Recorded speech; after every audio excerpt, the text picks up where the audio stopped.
everybody, this is Agent Little Shadow here. How is everyone? I know you guys haven't heard from me in a little bit. Sorry about that. And also, I am sorry about the canceling video of my Lego Batman video. But today, I am here to talk about Absolute Batman number 19. And my last Absolute Batman video got a ton of views because I know you guys like that. So, I am here to talk about Absolute Batman number 19. And we have a lot to talk about in this book, so let's get right into it. We start off the story 1,500 miles from Gotham on a simple farm. Then we see Scarecrow walking out with the guy saying, "What in the..." Scarecrow just keeps whistling. And that guy goes, "Hey, you, what the heck do you think you're doing?" Scarecrow responds with, "Who, me? Oh, I was just going for a walk." And then the guy goes, "Holy buck, look at his face. Pff, it's a mess, Vern. Guy probably got it on the party store in Central, right, freak?" Then Scarecrow's goes, "You got me. The party store in Central. How'd you guess?" And then let's just say right after Scarecrow says that, some stuff takes place that I am not going to be showing pictures of because it gets pretty disgusting. So, yeah, don't ask for me to show you those because you don't want to know. But, yeah, and then we get to see a Scarecrow a few minutes later after all the heinous things happen, saying this: "Come to think of it, maybe this isn't a mask," revealing that's Scarecrow's actual face, which makes it even more terrifying. We get to see the title of this arc revealed. It is called The Straw Man, and then we get to see Scarecrow just walking away, whistling again, walking his way to Gotham. Now we get to go into Gotham City with Alfred narrating, saying, "In just the past couple of weeks, the kid has shifted into entirely new gear. I came back from M16 to find him driven like never before. No friends, no distractions, nothing but Batman." Then we have a cop saying, "Boom, we got you now." Then Alfred proceeds to say, "Kid, there are 20 cars deep, no exit routes. Why aren't you slowing down?" The cop goes, "Why isn't he slowing down?" And then Batman says, "Because I'm speeding up." Then we get to see Batman running towards the police cars in his car. When Alfred proceeds to say, he goes to work using every penny to build things, with the cop screaming, "Run!" And then Alfred proceeds to say, "Wild new bat things, only he understands." Then we see Alfred saying, "Batman, you're going to..." And then we see the bat car running towards the police cars, jumping over them. And then Alfred says, "In a way, I can understand. He created Batman to tell people the real story of their city, the greed, the corruption." And then Alfred says he never wanted Batman to become the story or the savior. Well, the car is jumping over all the police cars. And then Alfred says how strange everything must suddenly feel to him. And then we hear the cop saying, "It's over, boys. He's flipped onto his roof. Get him out and cuff him." And then we hear, "Sir, it appears the back is becoming the front, with the car shifting, and the front is becoming..." And then the police officer says, "I get it. Stop him." And then Alfred goes, "Hey, what do you call that thing, kid?" Batman just says, "No name." "How about the Bat Gimbal? It's a gyroscope device. I know what it is. Hard no." "The Bat Gryo then? Harder no, Pennyworth." Harley Quinn saying, "That thing is nasty. How about the Bat Nasty?" And then Batman agrees to say, "Hardest no in the history of no's." And then Alfred says, "I can't say I'm not impressed by what he has become," with the Batmobile flipping into an alleyway. And then Alfred says, "I understand the need to shill others out, go in alone, fast and hard, so no one can follow." And the police guy says, "Get the motorcycle unit on him." Well, Batman goes in the alley, and the police guy says, "We'll trap him in that alley." Then Alfred says, "But it doesn't scare me. That strategy can lead a man to dark places where he can lose himself." Then one of the Red Hood members says, "Break it down, 30 seconds, 20, 10. Hurry up, man, out of the Bat Nasty." And then Batman goes, "Stop calling it that." And then he goes, "We're out." And then the Red Hood gang goes, "We're out." Clothes in the shopping cart. Then Bruce switches clothes to look like a homeless person. And Alfred says, "Still, if anyone can figure a way through, it's this kid."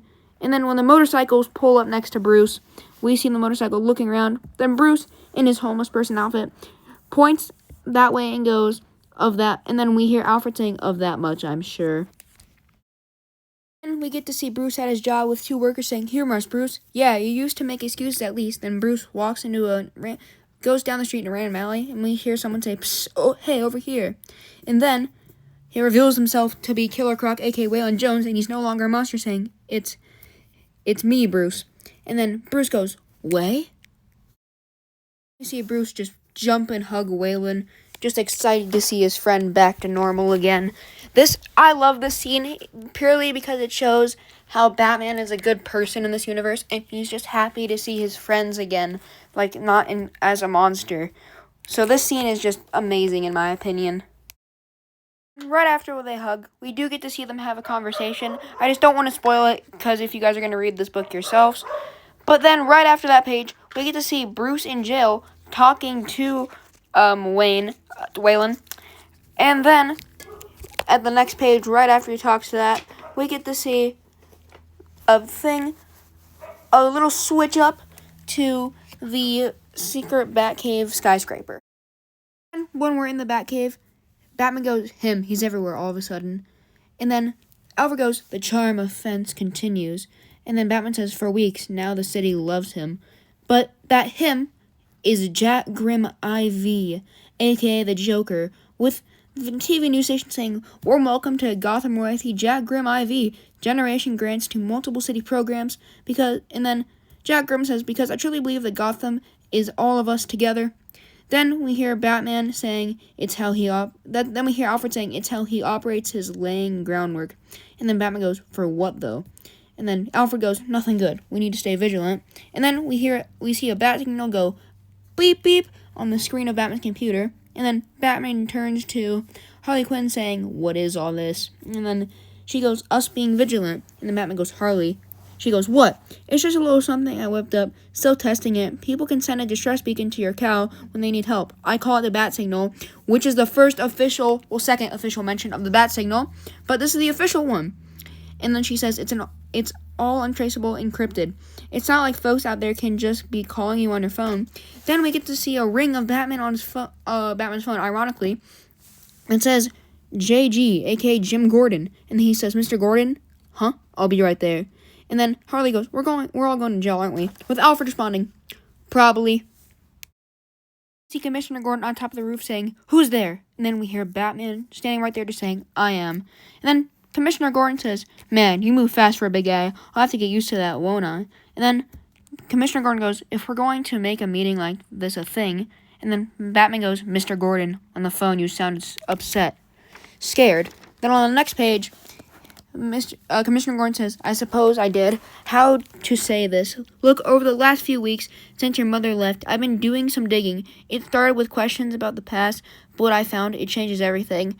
Not just the past, but the present too. And it all leads right here, son, to this moment, and to you. And then Batman goes, what leads to me? And then Commissioner Gordon goes, all of it, everything. For days now, I've been wrestling with whether to call you or not to give you the files to you. And then Commissioner Gordon, the truth is, I don't know what the right thing is anymore. But the deeper I dig, the more frightening it gets. And then Batman goes, Mr. Gordon. And then Commissioner Gordon, the more lost in it I feel. It's like one of those core mazes, where it's all too tall to see over the stalks to the exit. And then Batman goes, maybe you should just show me. And then Commissioner goes, show you what? All right, the files. Then on the next page, he just says, just prepare yourself, okay? There. And then we hear a sound of a crow. And then Commissioner Gordon says, did you hear that? And then he has a file saying Project Batman. And he goes, this was a mistake, and burns the files. And he goes, I should never have come here. And Batman goes, what are you? With the crow, creaking in. Look out, your arm! His arm is on fire. And then he's like, clumsy me. Mr. Gordon, just come with me. We'll get you some help, okay? Batman says. We hear the crow again. And then Commissioner Gordon says, I'm afraid it's too late for that. Just promise me you'll burn those files. And then we see a crow surrounding it with Commissioner Gordon terrified saying, burn them some, please. And then Batman goes, it'll be okay, Mr. Gordon. And then he goes, no, if you won't burn them, I'll do it stop, get away from me, with crows surrounding him, trying to stop me. The birds, his birds. And then Batman goes, what in the, looks at the file, where it says, the zoo, where Batman's dad was slimed. And then Batman goes, this can't be. And he goes, what the heck is this? And then we hear a crow crawling again. He says, I'm sorry, Bruce, for everything, most of all, for what you're about to find out, with crows pushing him off the building, with Batman screaming, no. Batman's cape will leap out. We see Jim Gordon's glasses falling off the roof, and he grabs a part of Jim Gordon's jacket, trying to save him. And we see Batman on the roof saying, "I have you, Mr. Gordon. Hang on, I have you," with Commissioner Gordon on the ground, on the concrete. And then the citizens looking up saying, "Oh my God, is that Mayor Gordon? Look up there." Batman, him? No, And then we see Batman standing on top of the roof looking to a building. He's standing there looking at all the buildings, squints his eyes, sees a single light in one of the buildings, and sees Scarecrow in there, standing there. And that was the source of the crows. And then it wasn't Bruce. We find out it was Scarecrow, who, Jim Gordon. Then on the next page, you get to see Batman Hat walking out of the police station, talking to Jim Gordon, and then a car pulls up, and Carmine Falcone is sitting in the car, the one who put Bruce in jail, because Bruce stole all of Carmine's money and betted it on his friend, on Waylon in a wrestling match, which got him led into jail. And then the bail was paid by Jim Gordon. And if you guys are wondering why Batman's mom is not there, is because she is a part of the, well, I don't want to spoil it, so just look it up, or if you've been reading the comics, you already know. But yeah, I don't want to spoil everything in this book, so I would look up what happened on the issues leading up to this for some clarification on some parts that are missing in this video.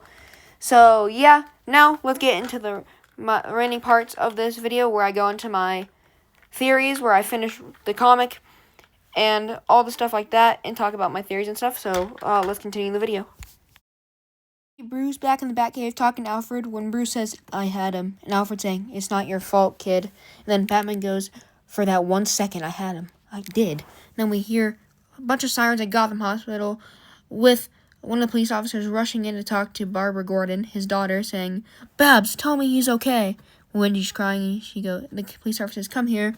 And now we have the mayor addressing Gotham, with the news reporter saying, "Bringing you a special message from Mayor Hill. Breaking news: Batman offs former mayor Jim Gordon," which he did not. And then he goes, "Thank you, fellow Gothamites. I come to you with tragic news. Former Mayor Jim Gordon is dead. Offed by the Batman. Jim and I were close friends, more family than friends, in fact. No one was happier for me when I won the mayorship than him. Harold, he told me, to be honest, I'm relieved you won instead of me. You're the best man to keep the city safe. If anyone can do it, you." And then we see someone walk in saying, "That's enough." And then the mayor goes, "Right. And now here to explain how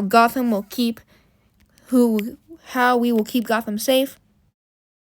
This man say, "Ladies and gentlemen, my name is Slade Wilson. Now, you don't know me, but what I know about you, about the people of the city, is that you're tough, you're unafraid, because Gotham, it tests you more than perhaps any other city on Earth." Then we see him literally putting his legs on in the morning, with no arm, no legs. And he says, "Still, every single day you pick yourselves up. You put yourselves together, one step at a time." When he walks into the bathroom, he literally puts his mustache on, puts his ear on, his nose on, everything, and goes, "And you got out there, and you faced Gotham head on," with him putting his mustache on, then putting his ear on, then, with that earpiece, we see a skeleton-like person. Then he goes, "Far too long, though you haven't had real help. Today that changes. No more darkness, no more creatures of the night terrorizing your streets. From now on, let Gotham's symbol be a messenger of morning. With that, I present to you the Robin program," with a giant Robin symbol on the board of his speaking area. And then we get to see this saying, funded by one of Gotham's own founding, Jack Grimm V. Mr. Grimm sustained an extraordinary support for Gotham's youth, especially its least fortunate children. It's well known he has sheltered mentors and guided countless numbers of challenged young men and women over the years. He takes the misunderstood, the wards of the state, and then right next to it, it says, "Parent or guardian Jack Grimm, Tim Drake, Stephanie Brown."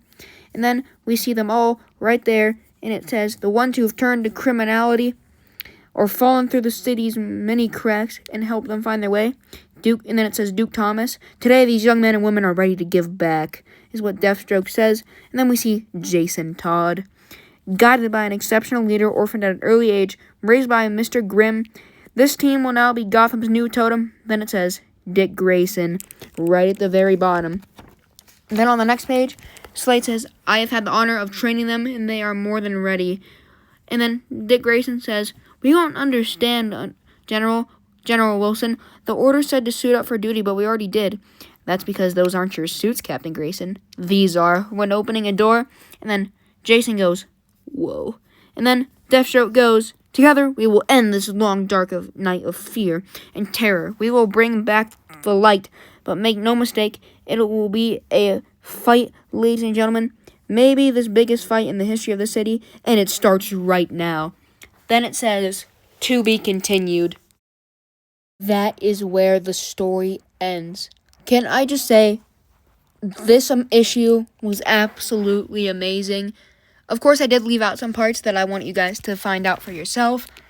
But now, I want to get into how my theory was right about this, and about the thing at the video, Project Batman. Because, again, this was probably my most favorite Absolute Batman issue, and I own a lot of Absolute Batman issues. As you can currently see, I own every single one. And here are all the Robins on a variant cover without their suits on. This is peak, and I'm so excited that these are all of them, because in one of my last videos that you guys loved, it was an Absolute Batman video, and I had a theory talking about who I thought the Robins were going to be, and all of them turned out to be the correct ones.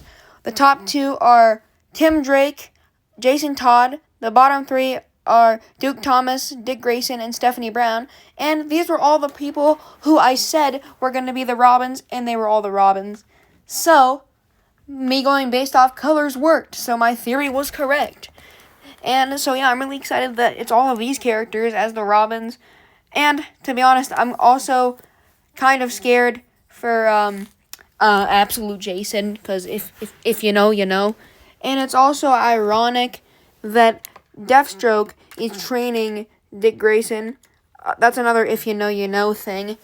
So, yeah, I'm so excited for the next issue. And I was, for real, incredibly scared when I found out that the Robins' parents are all the Robins' dads are the Joker. So, yeah. Okay, we are cooked. Yep, we are absolutely cooked, chat. GG. And if you haven't been reading or seen the pictures, this is what their suits are. Their suits are giant mechs that Batman is going to have to fight. And let's just say, Bruce, you might just want to say GG's at this point and just pack up your stuff before Joker can get to you as well. So yeah, there are their suits. This one right here on your screen is Tim Drake. No, not Tim Drake. Dick Grayson's, a.k.a. Robin. Well, they're all Robin, but you know what I mean. Nightwing in the mainline universe. That's his suit. He's going to be the medic because his job is actually an EMT in this universe. And then here are all their other suits. There's Jason, Stephanie Brown's, Duke's, and Tim's. So yeah, I'm really excited for their mech suits, and I think Bruce might be cooked next issue.